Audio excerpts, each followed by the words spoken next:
pessoal, sejam bem-vindos a mais um episódio do Trinta e Tantos Cast. É sempre um prazer estar aqui com você, Anísia. Obrigada, amigo. Com prazer também é meu.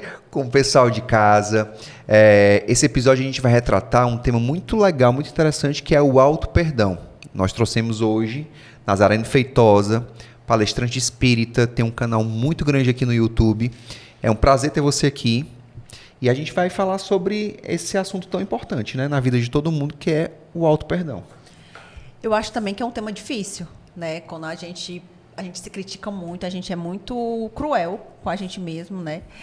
E trazer o Nazareno aqui é uma grande alegria, que é uma pessoa do coração imenso, uma pessoa com muita bagagem, uma pessoa que foi difícil de trazer, viu, Nazareno? A agenda dele é complicada. As agendas não estavam se acertando, mas né? Tudo acontece na hora que tem que ser. Então, Sim. Eu tenho certeza que hoje as suas palavras vão tocar o coração de muitas pessoas e vai ajudar muita gente. Muito obrigado pela sua presença aqui hoje. Eu que agradeço, pessoal, por poder estar aqui com vocês pela primeira vez. Agradecer a todo o pessoal aqui dos bastidores, a equipe que está trabalhando. Mandar um abraço para toda a audiência de vocês do podcast Trinta e Tantos Cast. E vamos poder, então, falar sobre esse assunto tão desafiador. Falar sobre culpa e sobre auto-perdão. Falar sobre felicidade sem culpa. Eu acho que quando a gente, pelo menos eu, né? Mas eu acredito que acontece com muita gente. Quando eu fiz 30 anos, acho que quando a gente faz ali aquelas décadas, Que né? foi um dia desse? Quando a gente faz ali aquelas décadas, né? 20, 30, 40, 50, eu acho que a gente passa por um momentozinho ali de uma análise, né, interna profunda, de autocrítica e tudo. Então, quando eu fiz 30 anos, eu lembro assim que foi uma chavinha que virou para muitos questionamentos, né? Eu acho também que a gente fica naquele pensamento um pouco infantil, às vezes, quando eu tiver 30 eu quero estar assim, quando eu tiver 40 eu quero estar assado. Então, você cria uma expectativa na vida, né? E eu acho assim que essa faixa dos 30 aos 40 anos, né, é uma fase da nossa vida que a gente fica muito reflexivo de muitas questões, né? Seja ela no trabalho, familiar, pessoal. Então, chega uma fase, né, dessa década aí que a gente vive, que a gente se cobra muito para estar onde a gente queria estar. E esse tema eu achei muito legal, né, do auto-perdão e essa felicidade sem culpa, porque a gente tem que tentar ter uma vida aí mais leve, né? Uma Sim. vida mais... Já que a vida passa tão rápido, né? Uma vida em que a gente possa apreciar mais os micromomentos do que pensar só na grandiosidade do maior. E também aproveitar, às vezes, sentar, tomar um café e ter aquele momento ali como uma felicidade sem culpa, né? Perfeito. E para começar, eu queria te perguntar a definição do auto-perdão e como esse auto-perdão influencia na sua vida. É um tema muito necessário para todos nós. Para mim foi muito importante. Na verdade, esse tema veio para mim como uma revelação mediúnica, ou seja, inspirada, não é? E apesar de eu não ser médium, numa manhã, eu que estava sofrendo com um sentimento de culpa muito grande, havia tido uma revelação mediúnica, né? Soube, através de uma determinada médium, que uma jovem que teria sido uma amante em uma vida anterior, eu havia feito ela sofrer muito, e aí, por conta desse sofrimento, ela acabou tirando a sua própria vida. Quando eu soube dessa revelação, eu já havia me tornado espírita, já me achava uma pessoa, né, que estava se esforçando no bem para tentar se melhorar, e aquilo foi um baque muito grande. Quer dizer que uma pessoa tirou sua vida por minha causa, quer dizer, eu dei causa a isso. E, por um lado, foi ótimo, porque foi quando eu fui buscar fazer psicoterapia. Um psicólogo maravilhoso, inclusive amigo querido, o Tom Trajano, e me ajudou bastante, mas não foi só a terapia. Numa manhã, eu, sem conseguir dormir direito, despertava de madrugada e começava a vir as frases, muitos trechos do Evangelho, né, da Bíblia tradicional. E como eu percebi que aquilo não era meu, eu estava com essas agendas calendário do lado com a caneta, né, felizmente, aí eu saí anotando. Então veio uma palestra inteira desse meu orientador espiritual, é um espírito muito generoso, muito bondoso, muito bonzinho comigo, aliás, chamado Samuel Lucas, e ele veio trazer esse tema, né? Porque ele viu que eu estava sofrendo muito, viu que por conta disso eu estava caindo muito a vibração, e a gente sabe que na doutrina espírita fala que existe uma sintonia, uma questão de afinidade. Na hora que você está com o sentimento de culpa, né, ele é uma antítese do mandamento, do segundo mandamento, que Jesus fala, né, que ao primeiro mandamento, amar a Deus sobre todas as coisas, de toda a tua alma, com todo o teu entendimento, com todas as tuas forças, as tuas posses, também está assim no original, dependendo da tradução. E o segundo mandamento, que é semelhante àquele, amar ao próximo como a gente deve amar a nós mesmos. Então, se eu não me perdoo, eu não consigo me amar. Então, eu vou estar falhando, né? Eu posso até estar amando alguém, né, ajudando as pessoas, mas não me amando. E é muito importante você ter essa consciência de que é necessário também você amar, tem que ser uma relação de equilíbrio, e você precisa se perdoar. Por quê? Porque o remorso paralisante, aquele arrependimento mórbido, ele nos adoece. Ele nos paralisa. Em vez de nos mover para a transformação, aquilo faz a gente piorar muito. Então, todos os espíritos, seja por Allan Kardec, mas sobretudo na psicografia de Chico Xavier, como Emmanuel, André Luiz, falam sobre os perigos da culpa e como é importante a gente aprender a superá-la. Então, o arrependimento deve ser instantâneo. Errei? Sim, claro, vou me arrepender. Mas a proposta do Cristo é do trabalho no bem. Tanto que ele nos disse, o trabalhador que lança a mão da charrua, ou seja, que pega no arado e olha para trás, ele não está apto para o reino dos céus. Ou seja, ele não é digno também, depende da tradução, ele não é digno do reino dos céus. Ou seja, a gente tem que deixar o passado para trás. O que Jesus sempre nos focou e demonstrou no seu evangelho, na sua vinda aqui, foi que ele veio para os enfermos, para os doentes, porque os sãos não precisam de médico. Ele veio realmente buscar aqueles que eram considerados impuros, as piores pessoas consideradas assim pelos judeus à sua época, né? Seja os publicanos, que eram os coletores de impostos, mas não eram só coletores de impostos. Eles arrematavam em praça pública o direito de arrecadar os impostos pelos romanos. Os romanos dominavam as cidades. Quanto é que essa aqui renderia por ano aqui? R$1 milhão a preço de hoje, né? Então, olha, alguém quer comprar aqui por 500 mil o direito de arrecadar, aqui dá para arrecadar 1 milhão. Aí as pessoas ricas, no caso lá, inclusive Zaqueu, né, comprava aquele direito e ele ia cobrar os impostos. Só que eles cobravam mais até do que era devido. Então eram odiados. Só o fato deles terem contato com os romanos, que eram gentios, já se tornavam impuros, segundo a lei de Moisés. E eles então eram as prostitutas, não é? As pessoas consideradas de má vida, até mesmo os rancenianos, né, os leprosos, Jesus tinha contato com eles. Colocava as pessoas à sua direita, ceava com eles. Então, ele era atacado por aqueles puritanos que não eram puros de coração, eram puritanos, não é? Dizendo que esse mestre de vocês, não é? Glutão e bebedor de vinho, que come com pecadores. Não é? Então, olha a dificuldade, Pedro querendo trazer os fariseus ali para mostrar que Jesus era o Messias, e Jesus lá sentado à mesa com os publicanos, com as prostitutas. Então veja a dificuldade que foi. Então a proposta do Cristo sempre foi essa, foi de reerguer as pessoas. E ele não ficava buscando patrarmente, nem dando sermão em ninguém, né? Tanto que aquela mulher flagrada em adultério, ou seja, era um crime em flagrante, né? Ou seja, ela foi flagrada cometendo o crime, ela e certamente o parceiro, ela é trazida e, segundo a lei antiga, a lei de Moisés, dizia que ela deveria ser lapidada, ser apedrejada até a morte. E aí Jesus, então, para resolver aquele caso difícil, ele vai dizer, aquele que estiver sem pecado, atira a primeira pedra.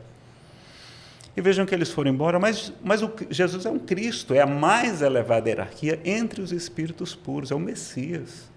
Ele estava sem pecado. Por que ele não atirou a primeira pedra? Qual a proposta dele? Mulher, onde estão aqueles que te condenavam? Eles se foram, Senhor. Pois eu também não te condeno. Vá e de futuro não tornes a pecar. Ou seja, ele não disse que ela agiu corretamente, não é? Mas eu não te condeno. Então, essa proposta realmente, que a doutrina espírita resgata, é essa, não é de um Deus que castiga, ou seja, um Deus que vai necessariamente vingar, um Deus vingativo, não. É apenas o quê? Que nós colhemos aquilo que semeamos, como está lá em Gálatas, de Deus não se zomba, tudo que o homem semear, isto certamente colherá, mas ao mesmo tempo com a proposta de quê? Da lei de causa e efeito, que o bem que a gente faz também modifica essa programação. Porque o Cristo também nos ensina, como está na primeira epístola de Pedro 4,8, que meus filhos, amai intensamente, porque a caridade cobre uma multidão de pecados. Também na casa de Simão o fariseu, aquela pessoa que não deu beijo, como deveria, era um costume, era um formalismo necessário, indispensável à época. Você receber um doutor da lei como era Jesus, era para você beijar a mão dele, ou até os pés. Nem um beijo no rosto o Simão, o fariseu, não deu. Não colocou o perfume, porque quem vem caminhando no deserto também, você tem que colocar o perfume para a pessoa ficar cheirosa, vem toda suada, né? Uhum. E lavar os pés, porque vem com os pés também todos empoeirados, das sandálias, tudo ali, cansado, até para refrescar também. Pois ele não faz nada disso. E aquilo ali é considerado um absurdo. Entre até hoje em dia, os beduínos que vivem naquelas condições, têm essas tradições que são para eles muito sagradas. Já aquela mulher que era considerada pecadora, que chega e começa a lavar os pés de Jesus com suas lágrimas, enxugar com seus cabelos, pega todo o seu perfume, que era o instrumento de trabalho dela, trabalho entre aspas, mas era como ela se mantinha, que ela era uma mulher da vida. Então, ela, naquela época, num lugar que tem pouca água, poucas facilidades, o perfume era fundamental para uma mulher da vida. Então, o que é que ela pega? Pega todo o seu perfume armazenado, que era caro, e ela despeja todo o seu conteúdo no corpo de Jesus. Não é? Então, vejam. E aí, depois dele reclamar dele dar uma chamada no Simão fariseu, ele vai dizer, porque muito amou, os seus pecados foram perdoados. Não é? Porque os fariseus estão dizendo, se esse homem fosse profeta mesmo, fosse médium mesmo, ele ia saber que essa mulher era uma pecadora. E aí Jesus vai dar uma lição nele, né? Quem deve ser mais agradecido ao seu Senhor? Quem foi perdoado de uma dívida pequena ou quem foi perdoado de uma dívida muito grande? E aí ele, não, é uma dívida muito grande, que era, no caso, a pecadora. Ele foi perdoado de uma dívida pequena, ou seja, não cumpriu esses formalismos. Não, está vendo ali? Porque muito amou, seus pecados foram perdoados. Então, lá no Livro dos Espíritos também vai dizer isso, não é? Organizado por Allan Kardec, que somente por meio do bem se repara o mal. E na questão número 1000, vai dizer que a melhor forma de expiação, ou seja, a melhor forma de purificação, é fazer a maior soma de bem do que mal que não seja possível. Então, a proposta da doutrina espírita também, assim como a proposta do Cristo, é de quê? É de transformação, de trabalhar no bem e não de ficar alimentando culpa que nos adoece, que permite a sintonia com os espíritos atrasados. E isso, o patriarmente, não... daqui para frente. Mas é difícil, né? Você não levar remorsos, você não levar culpa ali no seu dia a dia, né? Você fica ruminando aquilo ali por muito tempo. Não, e o que a Anísia falou é muito importante. Vejam que qual é a primeira bem-aventurança que está apresentada no Sermão do Monte, lá em Mateus. Porque Jesus falou também, repetiu aquele mesmo sermão em outros locais, como em Lucas. Lá em Lucas é o Sermão da Planície, é um pouco diferente. Mas a primeira bem-aventurança lá, ou seja, bem-aventurado significa feliz, Jesus vai falar de felicidade para a gente. Olha que começa por aí, né? Que a parte mais importante da sua mensagem é realmente o Sermão da Montanha. É o coração do Evangelho, como os estudiosos dizem. E ele vai dizer, bem-aventurados os pobres de espírito, ou seja, os pobres de orgulho, porque deles é o reino dos céus. E os espíritos vão dizer a Allan Kardec que a humildade, né, pobre de orgulho é ser humilde, é a chave para muitas virtudes, ou seja, ela é ali o comecinho, né, para realmente a gente acessar as outras virtudes.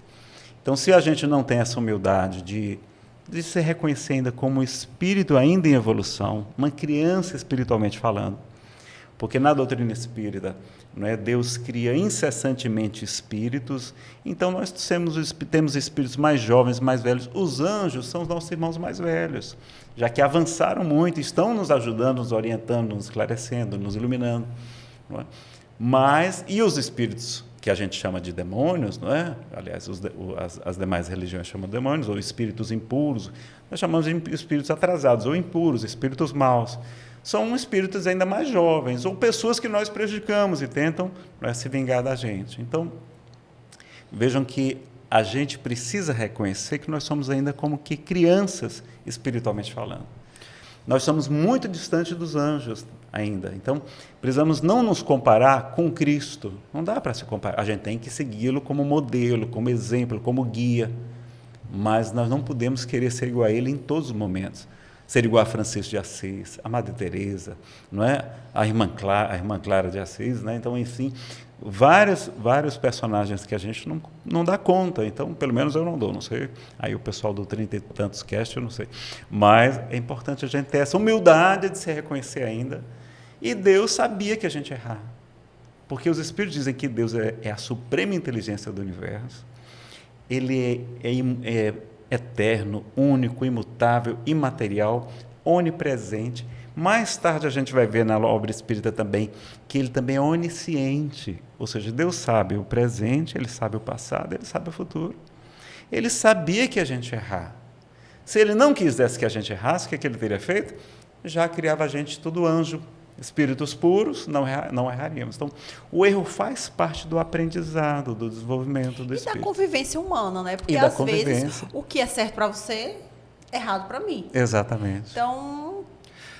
Então, a gente precisa, se a gente não desenvolver a humildade, a gente vai gerar o perfeccionismo. Uhum. E o perfeccionismo gera frustração, porque a gente nunca vai dar conta de ser E eu não sei perfeito. Vocês, mas eu já presenciei, enfim, já aconteceu comigo também, muitas vezes numa discussão, enfim, independente de quem quer que seja. Às vezes a gente se depara com a frase, ou falando ou ouvindo, posso até te desculpar, mas não te perdoo, né? Mas aí faz muito mais sentido quando a gente analisa que o fato de eu não perdoar, na verdade vai fazer mal para mim e não para outra pessoa, né? Então o sentimento do perdão ele está muito mais forte, enraizado, intrínseco do que uma simples desculpa, né? Porque quando a gente desculpa realmente a gente tem que dar junto o perdão e esquecer e zerar aquilo ali independente de qualquer coisa. E é como você falou, a partir do momento que a gente entende isso, tem esse desapego de picuinha, a gente já atinge um pouco mais de maturidade e evolução nesse plano, não é isso? Sim, a vida fica mais leve, não é?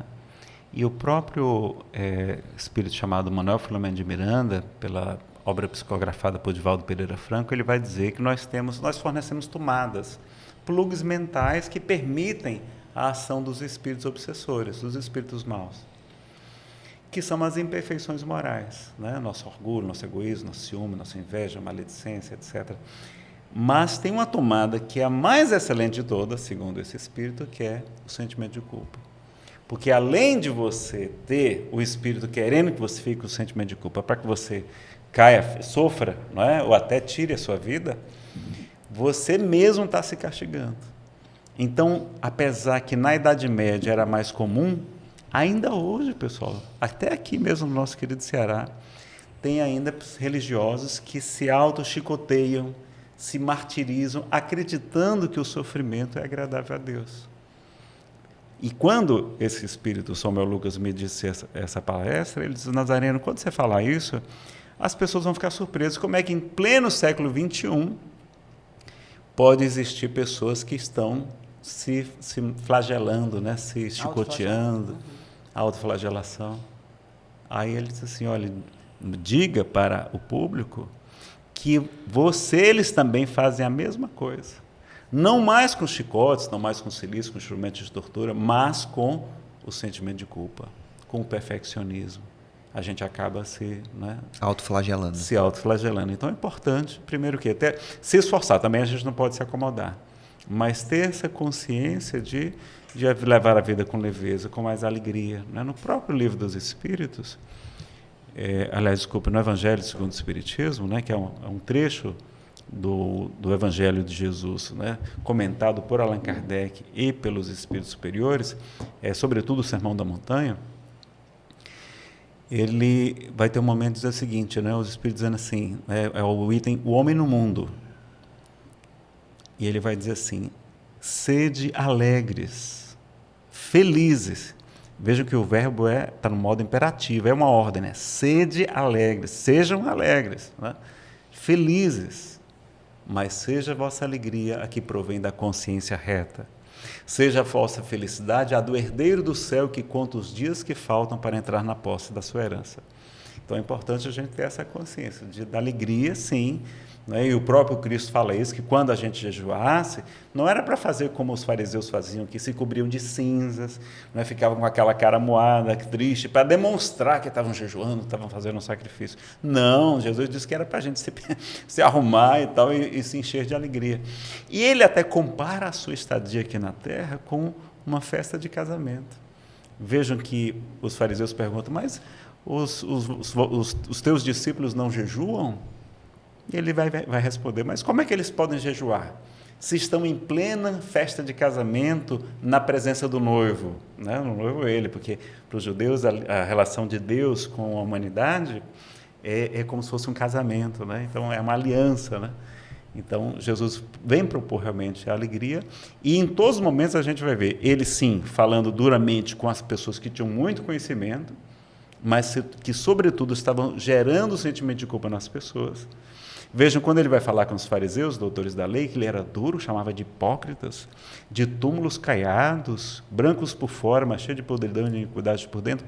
Por quê? Porque eles ficavam em praças públicas, prescreviam 613 regras no judaísmo, você tem na lei de Moisés, para você ser considerado um justo. Ficavam fazendo preces em público, vestidos ali de púrpura, como se fossem santos. E as pessoas olhavam, se achavam que pecadoras, e diziam, poxa, eu não sou que nem aquele fariseu. E ficava com o sentimento de culpa. Então, Jesus, vendo o que estava acontecendo, eles fingindo que eram puros quando não eram, ou seja, hipócritas, foi firme com eles, isso era amor. Estava precisando consertar aquilo que estava errado. E sempre que ele vai falar com os pecadores, com as pessoas humildes, ele vai ser sempre generoso.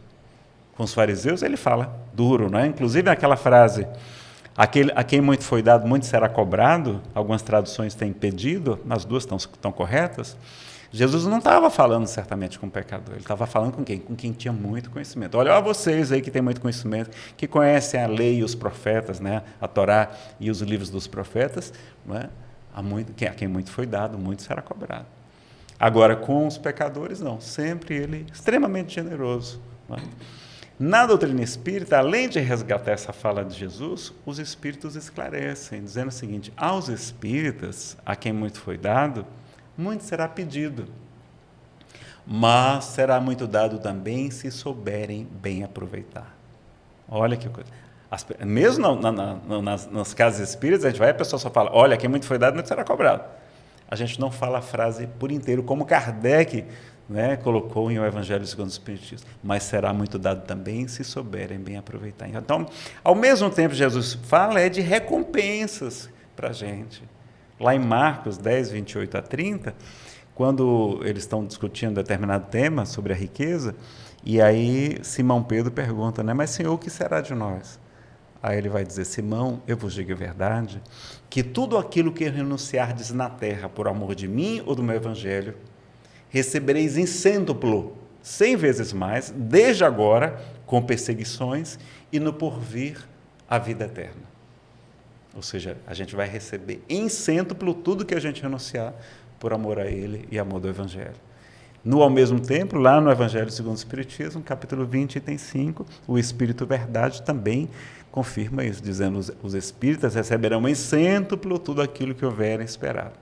Então, e hoje a gente vive um mundo muito materialista, né? Sim. Hoje em dia a gente vê com as redes sociais, enfim, muitas pessoas se culpam por ter passado, por exemplo, dos 30 anos e não ter atingido um sonho, um carro, uma viagem, né? Questões financeiras, materiais, né?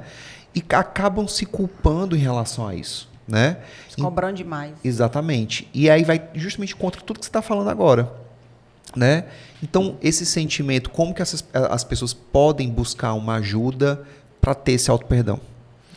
É importante a gente perceber que estamos envoltos no mundo hoje cujo foco é o materialismo, é o consumismo, até motivado pela própria propaganda, que é natural, é do processo de venda, tudo, a gente não é contra isso. Mas é importante a gente lembrar uma fala, por exemplo, dos Espíritos, de que nós devemos buscar a unidade divina, ou seja, a gravitar em torno da unidade divina. Nós devemos colocar Deus no centro de nossas vidas. Porque na hora que a gente tirou Deus do centro, a gente colocou o nosso ego. Então aí nós temos o egoísmo e não o teocentrismo, né? Então a gente tem agora o quê?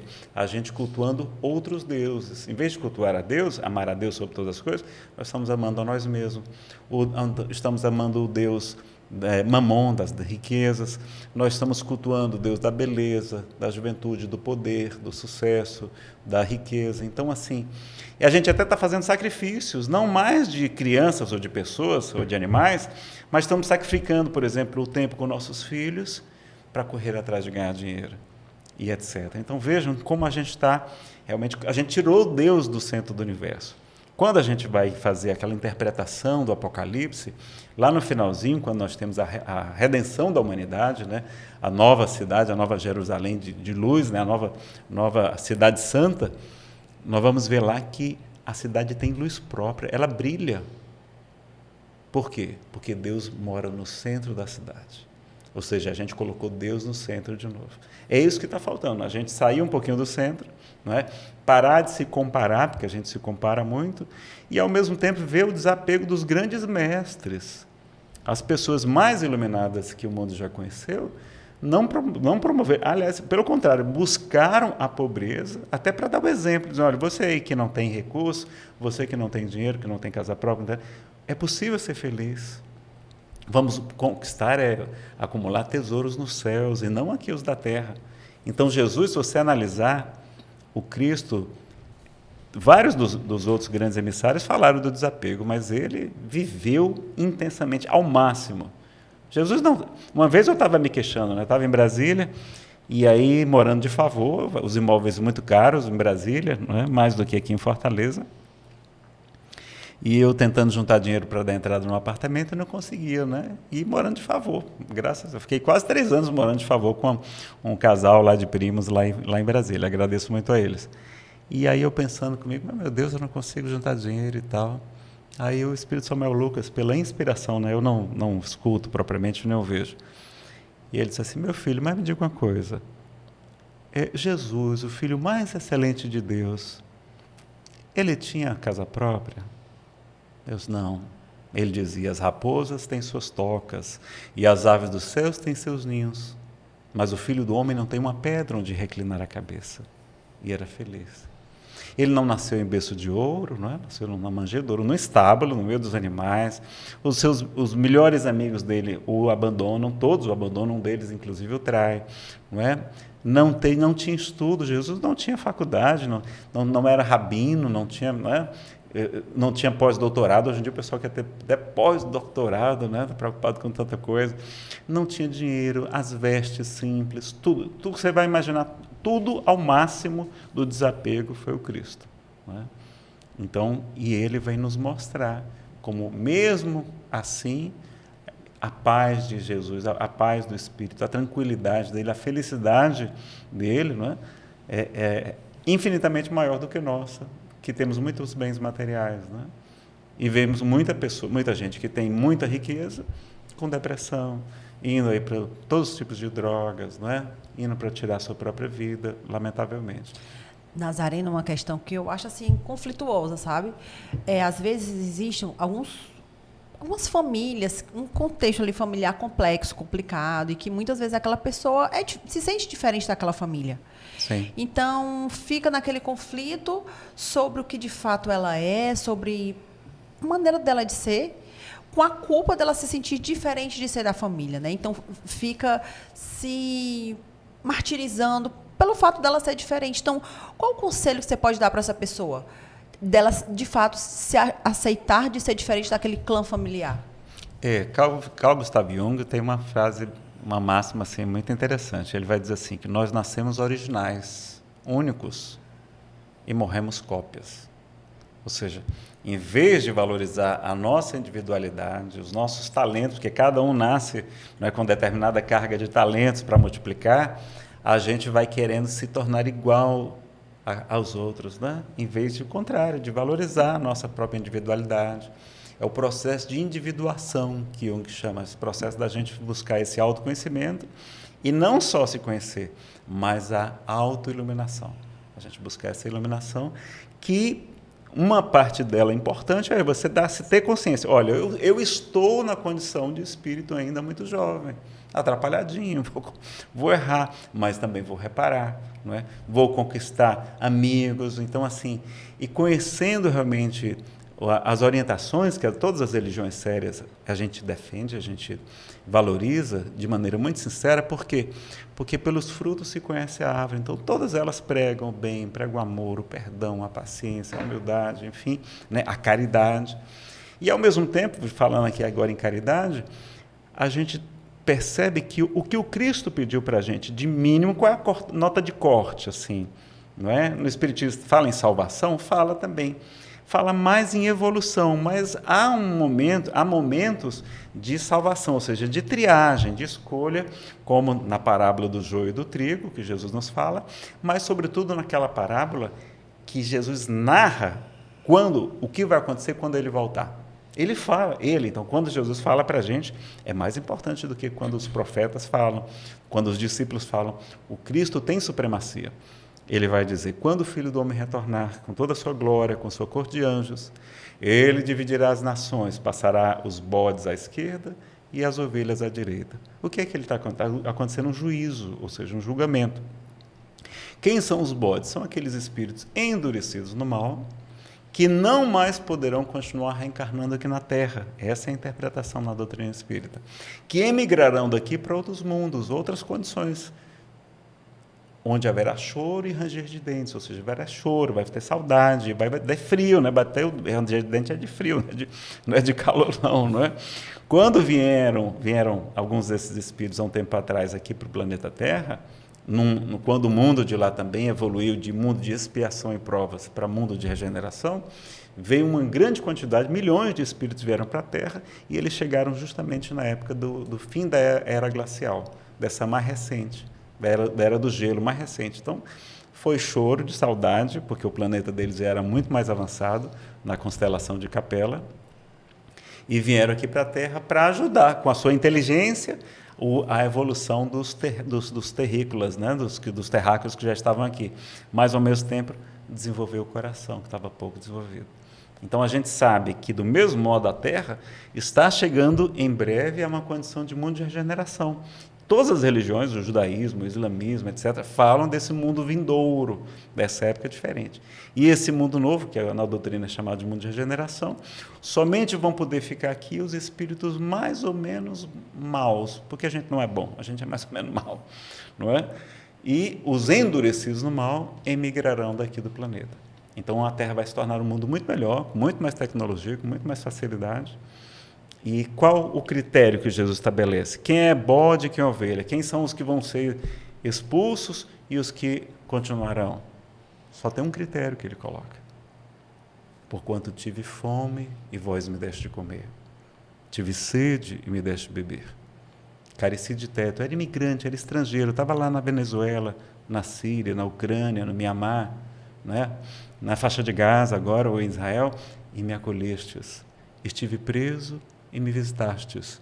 Estive doente e me fostes ver. Ou seja, a nota de corte para saber quem vai se salvar, nesse sentido de salvação na visão da doutrina espírita, é o quê? A caridade. Então, não precisa ser espírita, não precisa ser católico, não precisa ser budista, não precisa aceitar Jesus, não precisa pagar o dízimo, não precisa guardar o dia de sábado. Não é? Tudo isso pode ser feito e pode ser muito bom, não temos nada contra isso, mas o mínimo, o critério que ele falou, o que Jesus falou que foi? Caridade. Então, para nós, é assim. Fora da caridade é que não existe salvação. E muitas vezes a gente pode fazer com muito pouco, né? Com muito pouco. E mais ainda, os Espíritos falam ainda, disso, olha, a caridade que a gente fala é o ágape, é o amor em ação, é o amor incondicional. Não é somente a esmola, é você ser benevolente para com todos. Ou seja, como Jesus fala, né? que a vossa justiça seja superior à justiça dos fariseus, né? Que a gente seja que nem a justiça de Deus, que faz nascer o sol sobre bons e maus e chover sobre justos e injustos. Deus não faz nascer o sol só sobre os bons. Sobre os maus também nasce o sol, não é? Porque também são filhos deles, né? Então, vejam, a gente tem que ser bom para todos. Não é só para os da nossa família. Aí, é também perdão das ofensas. Das ofensas, ele falou, perdão das ofensas dos outros, não, perdão das suas ofensas também, é auto-perdão também, e indulgência para com as imperfeições alheias. Então, a gente dá um desconto para o defeito do próximo. Isso também é caridade, a caridade da prece, a caridade de levar o evangelho, de levar a esperança, de fazer podcasts com essas temáticas, como, não é, vocês costumam fazer, de lá ajudar as pessoas, tudo isso também é um tipo de caridade. Não é? Mas é importante a caridade do auto-perdão. Buda dizia que se a sua compaixão não inclui você mesma, ela está incompleta. É justamente o que eu queria saber agora. Como que essa autodescoberta, a questão do auto-perdão impactou na sua vida? Me ajudou a me libertar desse sofrimento muito grande que estava me levando a um processo depressivo. Então, não é muito comum, não é? Eu tive até a oportunidade de conhecer o psicólogo, teve aqui no podcast com vocês, né, o Luiz Coelho Neto. Ele falou sobre luto, e é muito comum que a gente tenha o luto no processo da perda de um ente querido, o sentimento de culpa da família. A família sempre fica pensando, poxa, eu poderia ter feito mais. Se então o ente querido tirou a sua própria vida, aí a carga de culpa ainda é maior. Não é? Importante que a família saiba que a gente fez o que era possível, que o nosso conhecimento à época dava conta. Não é? É como nossos pais, a gente tem que perdoar nossos pais, porque eles deram o que era de melhor que eles tinham, não é? Dentro do tempo disponível que eles tiveram, etc. E os espíritos dizem que só o fato de ter o dom da vida, de terem nos dado esse presente, essa dívida é insolvável, é impagável. Só o fato, mesmo o pior pai, pior mãe do mundo, só o fato deles terem nos darem a vida, a gente não sabe o prêmio que é poder nascer em um corpo físico, né? É uma grande bênção para todos nós. Justamente por quê? Por causa do esquecimento do passado. Então o Espírito Samuel Lucas, ele disse assim, Nazareno, vocês não vão esquecer tudo de errado que vocês fizeram nesta vida, quando vocês vierem na próxima, como crianças, a gente esquece tudo, né? Sim. E não é para o bem de vocês que isso acontece? O véu do esquecimento? Sim, é para o nosso bem. Pois diga para os espíritas que esqueçam logo hoje todo o mal que fizeram e comecem a trabalhar no bem. Ou seja, não espere chegar à próxima vida para Deus trazer esse remédio do véu do esquecimento. Não, esqueça logo hoje e siga para frente. Não é? Porque tudo isso só faz é atrapalhar o nosso processo. Nazareno, você falou para a gente ter mais tolerância com o outro, né? Eu acho que uma coisa muito importante é a gente se autoconhecer. Né? Sim. Quando a gente se conhece, a gente sabe da nossa essência, das nossas sombras. E é um processo difícil, o autoconhecimento. Muito difícil e doloroso. Doloroso. Né? Muito doloroso. E aí, quando a gente tem tanta certeza assim, desses nossos processos que demandam tempo, né? Quando o outro te faz um mal, quando o outro te fala uma coisa que parece que é proposital ali para te cutucar, aquilo acaba que não te abala mais, porque você sabe muitas vezes que não é sobre você e sobre ele. Né? Então, é um processo de trabalho contínuo mesmo, sabe? E aí me veio também um questionamento, sabe? Assim, até mesmo sua opinião pessoal. Você acha que existe uma pessoa da essência ruim e uma pessoa da essência boa? Ou todos nós temos uma essência boa e, de acordo com a situação, a gente comete um ato ruim? Na verdade, assim, na visão espírita, nós somos criados simples e sem conhecimento, ou seja, o princípio inteligente da criação. Somos criados assim, estagiamos no reino vegetal, né, ainda sem consciência própria, sem individualidade, sem pensamento contínuo. Né? Depois de muito tempo, no reino animal, para só depois a gente começar a ter esse processo de individuação e a razão no reino hominal. Para nós existem 4 reinos. Tem o mineral, o vegetal, o animal, tem o hominal, que é o reino em que a gente está, e ainda tem o reino angelical, são 5, na verdade. Então, cada um num estágio muito distante um do outro. Então, nós estamos num processo ainda extremamente animalizados. Os nossos instintos estão à flor da pele ainda. Vejam que, às vezes, o Chico até falava da reação imprevista. Ele dizia que a gente deve orar muito para que a gente, na hora do barata voa, como se diz, né, da confusão, a gente não cometer um crime. Pela impulsão. Pela emoção da hora, ou até de tirar a nossa própria vida. Né? Então, assim, importante a gente ter essa consciência que estamos assim. Então, na verdade, os maus de hoje serão os bons de amanhã. São apenas o quê? Ou espíritos machucados, né? Que foram nossas vítimas no passado e por isso tentam se vingar da gente, ou são espíritos ainda endurecidos no mal que conquistam situações de poder no mundo espiritual. Tem, né? Paulo fala que existem os principados, as potestades, existem cidades espirituais, não é, dominadas por espíritos atrasados. Isso existe, e eles tentam realmente combater tudo aquilo que promove o progresso, o avanço, porque eles querem continuar nessa dominação com a gente, enquanto que a marcha do progresso vai nos encaminhando para nos libertar de tudo isso. Então, a gente tem que ter esse olhar. Até o Haroldo Dutra Dias, um palestrante espírita, ele fala assim, quando Jesus viu o senador Públio Lentulus, aquele homem orgulhoso, um senador, que apesar de ter a filha curada, a filha estava para morrer, a filha de Públio Lentulus e Lívia, a Flávia, não é? E Jesus cura a sua filha, mesmo assim ele não acredita nele. É aquele homem orgulhoso. Quando Jesus está olhando para o senador orgulhoso, ele não está vendo o senador. Ele está vendo lá na frente, 2000 anos depois, o Espírito Emmanuel, o grande evangelizador, o Espírito coordenador da mediunidade de Chico Xavier. Quando Jesus viu Saulo de Tarso, o anticristo, na acepção literal da palavra, Paulo foi o primeiro perseguidor, Saulo ainda na época, né? O nome dele era Saulo, mandou apedrejar Estevão. O Estevão foi um gigante, o primeiro mártir do cristianismo primitivo, e aí ele vai para Damasco para assassinar, perseguir Ananias, outro gigante da caridade. E aí o que acontece? Jesus aparece para ele, e ele não está vendo ali o doutor do Sinédrio, aquele fariseu orgulhoso. Não, Jesus está vendo quem? Não Saulo, mas Paulo, o grande evangelizador, que vai se transformar tanto a chegar ao ponto de dizer, já não sou eu mais quem vive, mas o Cristo que vive em mim. E vai pregar mais do que Jesus. Então vejam, como é que foi a reação de Saulo? Quando ele viu que Jesus surge a ele depois de vários acontecimentos, inclusive de Abigail, a sua noiva, conforme está no livro Paulo e Estevão, né, um romance, isso não está nos evangelhos tradicionais, no Atos dos Apóstolos, mas aí quando ele vê a luz do Cristo, ele tem consciência que Jesus realmente é o Messias e que ele existe, ele vai dizer, qual é a resposta dele? Porque Jesus pergunta, Saulo, Saulo, por que me persegues? Aí ele vai, cai em si e diz, Senhor, que queres que eu faça? Olha que é uma atitude correta. Se fosse uma pessoa que, Senhor, me perdoa, me desculpa, eu sou o miserável do mundo, eu não mereço salvação, não mereço seu perdão, não é merecer castigado. Qual foi? Que queres que eu faça?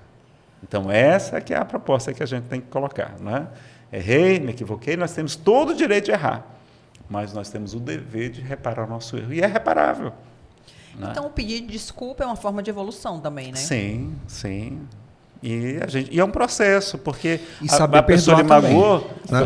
a pessoa lhe magoou, você perdoa, mas assim, você ainda está chateado, tudo, você não quer dizer, você não vai confiar mais da mesma maneira que você confiava nela, e nem se exige isso de ninguém. Apenas você não vai desejar o mal para ela, não vai pagar o mal com o mal, mas sim com o bem, com a misericórdia, com a compaixão. Gente, a mágoa é uma coisa difícil.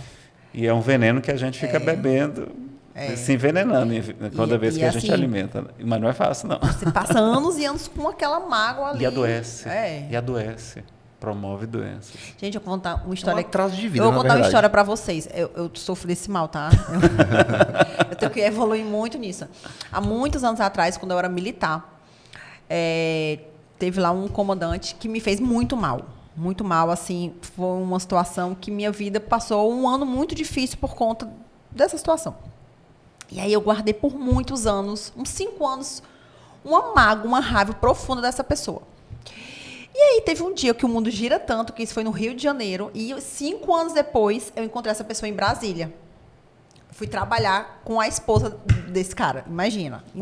Então, de vez em quando eu via. E aí chegou um momento que... E você e a esposa eram colegas? Ou você era chefe? Ela era chefe? Não, eram olha iguais. Só, isso foi no Rio, em 2010, Sim. que ele me fez o mal. E aí, quando foi 5 anos depois, eles foram transferidos para Brasília, eu já estava lá. E aí a mulher dele foi trabalhar comigo, né? E aí, rever aquela pessoa, eu revivia toda aquela situação. E aí, teve um momento que eu fiquei doente, por outra situação. E aí me veio na memória aquela época da minha vida. E eu vi que eu tinha que perdoar aquilo. Porque eu passei anos... sofrendo. Ruminando uma coisa ruim dentro de mim. E a pessoa não estava nem aí para mim. Às vezes nem sabe que... às vezes nem sabia que tinha magoado. magoado. A vida dela. Total. Só que eu tinha tanta raiva, porque o tanto que eu tinha sofrido em um ano por conta daquela pessoa, e na minha cabeça tudo poderia ter sido diferente. E aí que eu vi que eu precisava ressignificar aquilo dentro de mim. E olha que louco. Foi uma coisa realmente interna sozinha. E aí uma vez ele foi lá para outro colega atender. E eu fiquei de longe, olhando para aquela cena. Naquele momento eu fiz uma conversa interna, como se fosse eu com aquela pessoa. Sendo que eu falava para ela que eu perdoava, que todo o mal que eu tinha passado tinha sido para minha evolução. Foi uma conversa interna. E foi tão interessante que depois daquele momento, parece que foi um clique. Nunca mais eu senti nada. Sabe? Mas era uma coisa que eu tinha que fazer, eu comigo mesma. Sim. E foi assim, libertador. Era um processo interno, né? Porque eu vi que só eu sofria com aquilo. Entendeu? E às vezes a pessoa outra nem sabe que a gente ficou tão magoada. Mas né? assim, ela já fazia mal para várias pessoas, já tinham várias Pra você ver histórias. como ela não era feliz. Exatamente. Então, assim, eu comecei a ver que o problema não era... Pessoal com você. Exatamente, entendeu? Falava mais sobre ele, a índole dele, né? Sim. E aí eu fui trabalhando isso, né? Então, realmente, a mágoa é uma coisa que a gente tem que se trabalhar, porque só faz mal pra gente, o outro nem sabe que ele fez algo de ruim pra gente, né? E outra, que a gente também faz coisas ruins pros outros sem a gente querer fazer. Sim. Né? Então, é um processo contínuo, isso daí. E na hora que você aprende a se perdoar, que você aprende a ser mais tolerante também consigo, facilita você perdoar os outros. Porque você reconhece, você faz o autoconhecimento, que é difícil. Nossa, olha isso aqui, cara, eu sou muito atrapalhadinho. E aí você começa a se dar conta, quando o outro erra, aí você, poxa, olha, ele está na mesma condição que eu, ou numa condição ainda mais difícil. Então, a gente vai tendo essa grandeza de perdoar com mais facilidade. Então, é um processo que nos faz bem e faz bem ao próximo também. Né? Não é uma coisa egoística, pelo contrário, você se perdoar, mas também não é se acomodar. Né? Não vamos dizer, não, então está tudo bem, está todo mundo resolvido. Não, a gente tem que trabalhar no bem, a gente tem realmente que reparar os nossos equívocos, porque na doutrina espírita nós temos 3 etapas. No livro, uma das obras básicas de Allan Kardec, chamada O Céu e o Inferno, a Justiça Divina segundo o Espiritismo. Diz que tem 3 momentos. Tem o arrependimento, tem a expiação e a reparação. Então, a gente se arrepende, tá? Tem a expiação aqui é a purificação. Porque se eu somente reparar o erro, por exemplo, se eu prejudiquei, tomei indevidamente os bens de meu sócio uma vida, na outra vida, eu posso recebê-lo como filho. E aí vou deixar ali toda a minha herança para ele, para repor a dívida que eu tomei da vida anterior com ele, né, da vida passada. Então, ali, reparei. Mas por que eu errei? Será que foi por avareza? Ora, se foi a avareza, eu vou continuar errando. Então, eu tenho que me purificar, ou seja, expiação significa purificação, eu tenho que me purificar da avareza. Ou eu me purifico através do sofrimento, que nos deixa mais humilde, que nos faz realmente baixar a bola. É como o Paulo fala, né? Quando sou forte, sou fraco. Ou seja, quando estou forte, quando estou bem, está tudo bem, eu sou fraco espiritualmente. Mas quando eu estou fraco materialmente, sou forte espiritualmente. Então, nessas horas de queda, é quando o espírito se fortalece espiritualmente. Não é? Então, a gente aprende isso. Então, mas você pode, além de expiar pelo sofrimento, não é só pelo sofrimento, é também pela reforma íntima.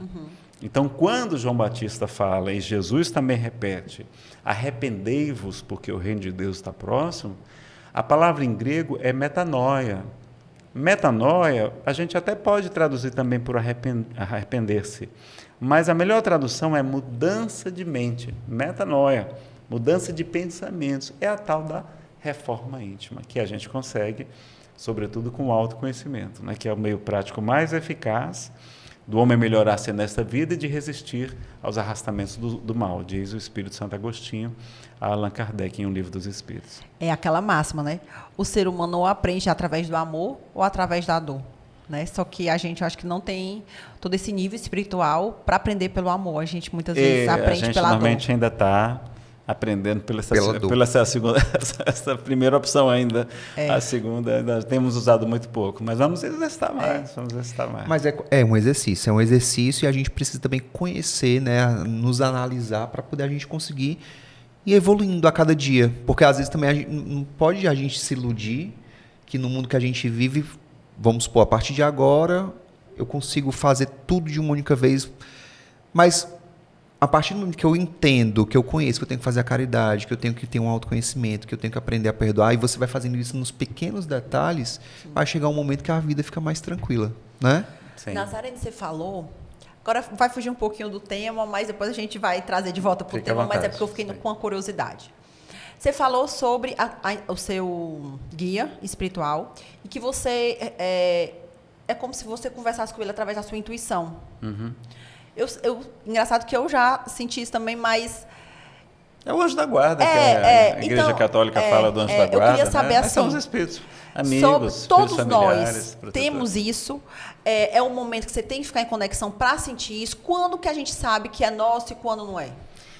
Kardec perguntou isso em Um Livro dos Espíritos, né? Justamente sobre essa influência dos espíritos em nossas vidas.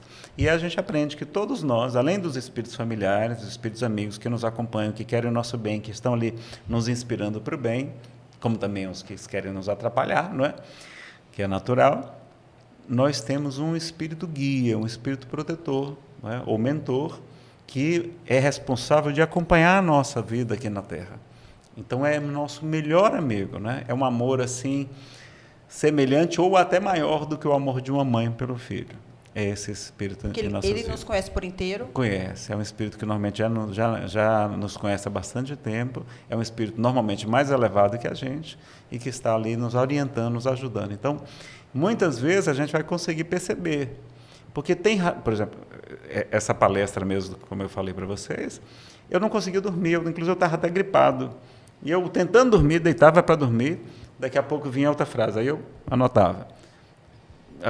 Eu sei que eu não conseguia dormir daquela hora em diante, eu não sei precisar que horário foi, até a hora de levantar, eu enchi umas 3 folhas da agenda com várias frases, né? Então, assim, tem coisas que você percebe claramente quando não é seu. E tem momentos que não, que você percebe. Agora, como é que sabe? Os espíritos dizem que, normalmente, o primeiro pensamento é o pensamento... Agora, eu não tenho dúvida.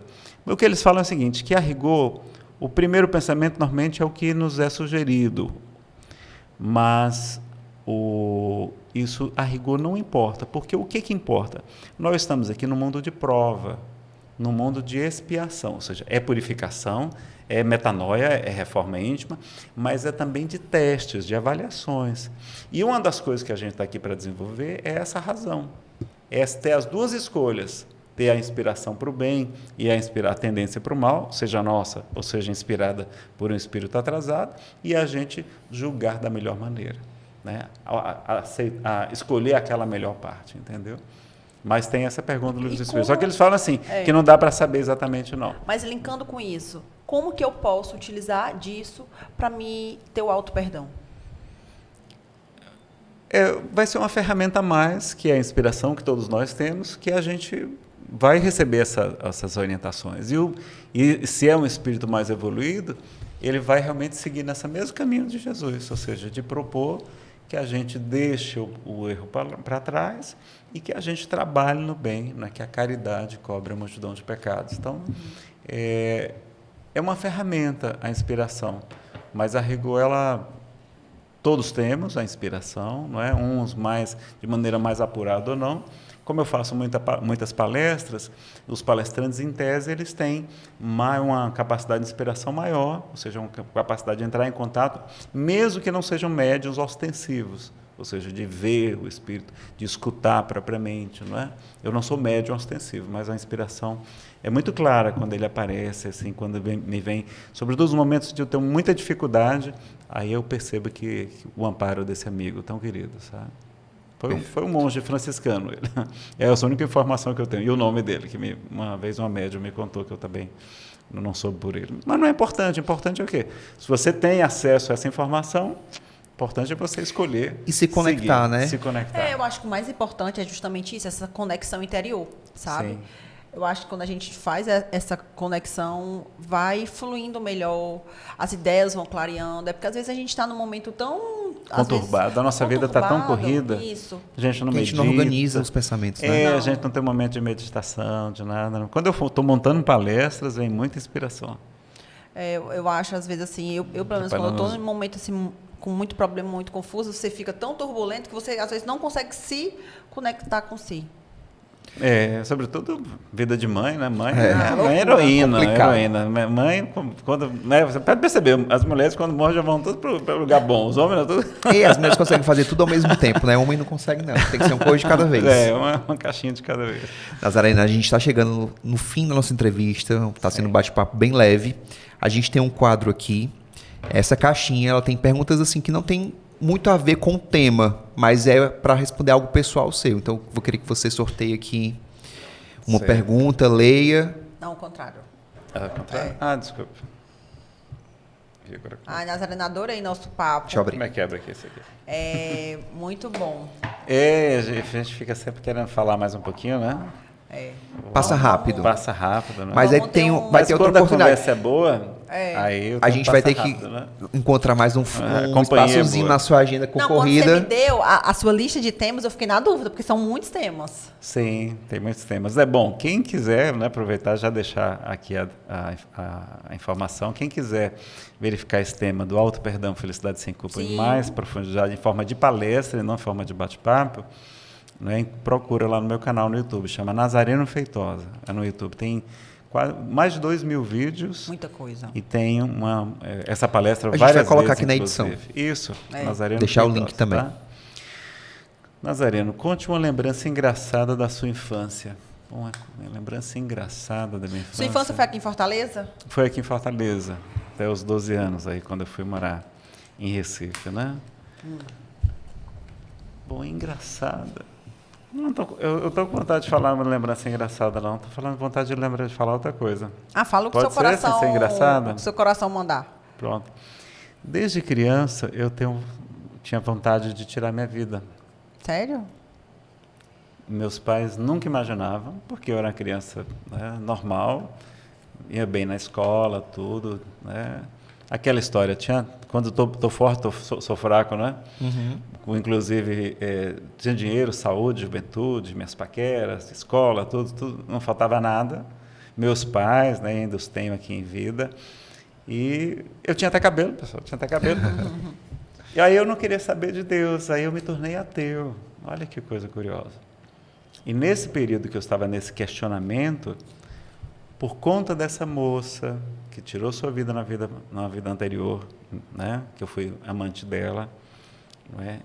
E ela queria que eu sofresse tanto quanto ela sofreu, ela me influenciava, gerando um sentimento de depressão e vontade de pular de cabeça de cima do muro que havia para um terreno baldio lá. Mas você sentiu isso desde criança? Desde por volta desses 8, 10 anos de idade. Vinha em assim. pensamento. Até que um dia, eu realmente, quando eu disse, hoje eu vou pular, se aproxima, vem para casa mais cedo um primo que morava no interior. Só que ele estava perto do vestibular, ele pediu para morar lá na casa de meus pais, para que ele pudesse estudar num cursinho aqui em Fortaleza, que fosse mais assim, bem preparado, para poder passar no vestibular. E meus pais deixaram. Olha como a caridade nunca se perde. Naquele dia que eu ia tirar minha vida, ele chega mais cedo do cursinho, me vê em cima do muro e grita, Nazareno. Eu recobro a lucidez e ele salva a minha vida. Então, assim, a partir daí, então, né? Consegui me manter vivo, mas muita dificuldade. E a partir de uma depressão, após uma quebra financeira imensa, né? Porque Deus só permite o mal porque sabe que dali vai nascer um bem maior.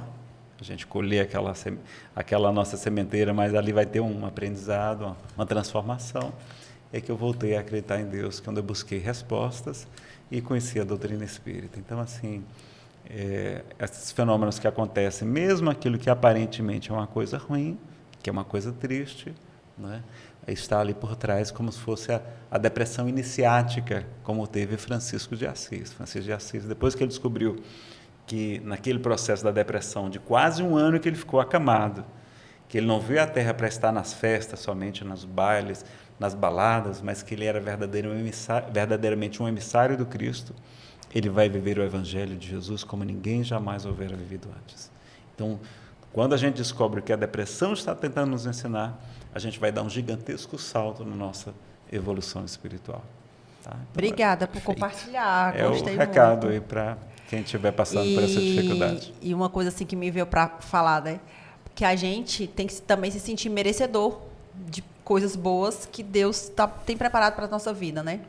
Então, hoje a gente pode estar passando por uma dificuldade, mas o bom vai chegar. Tudo passa, né? Tudo passa e nosso destino é a felicidade, a perfeição. Todos nós um dia seremos espíritos puros. Então, nosso destino é a felicidade. Perfeito. Ai, gente, estou me sentindo tão assim. Vamos sair daqui.